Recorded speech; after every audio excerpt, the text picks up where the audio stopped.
Hi everybody, my name is Hannah and this is Pepper and Pine, and I have a Waldorf astronomy lesson to share with you today. We're using our live education Waldorf curriculum, and we are now continuing with latitude and longitude with a special lesson on the age of exploration.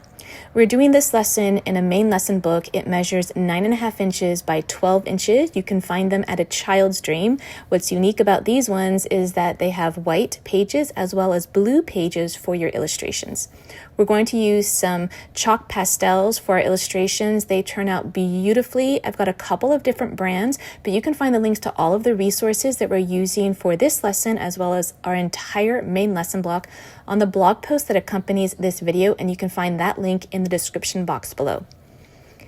In our previous lesson, we talked about latitude and longitude.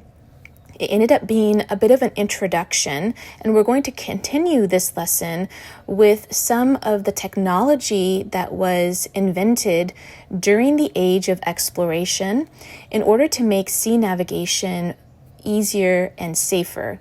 So we're going to be including the chronometer for this lesson, but actually the age of discovery and exploration really occurred about 200 to 300 years prior to the invention of the chronometer in 1761 by John Harrison. Prior to that, navigation at sea was extremely risky owing to the fact that there are no landmarks at sea. Sailors relied on the North Star, as each degree the North Star was above the horizon equated to 1 degree north. However, determining longitude was an entirely different and risky challenge. Sailors had a couple of different options. One was dead reckoning, where they estimated their speed, direction, and time in order to tell how many miles they had traveled west.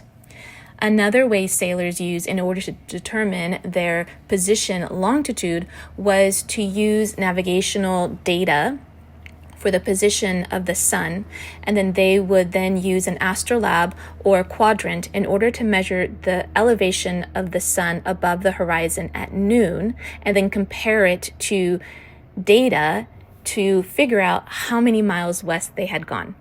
Despite these challenges, explorers were able to circumnavigate the planet.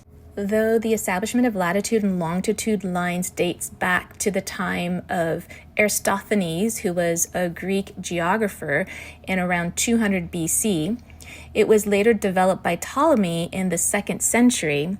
However, sailors didn't have an accurate way to keep time, and so while they could use the latitude and longitude lines in traveling north and south along the coastline, they could not travel across open sea without an accurate way to tell time.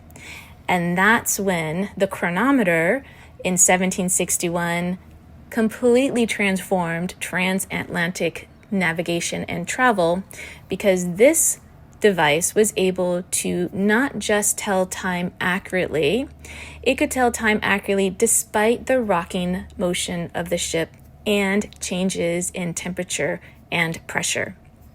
Now, with this accurate device, as well as other modern technologies, sailors were able to safely navigate the seas. So this lesson doesn't just combine the concept of latitude and longitude, we also go into details about the marine chronometer. Now that the illustration is complete, I need to seal it with my Rust-Oleum matte fixative. This will prevent any smearing of the chalk and protect the written page.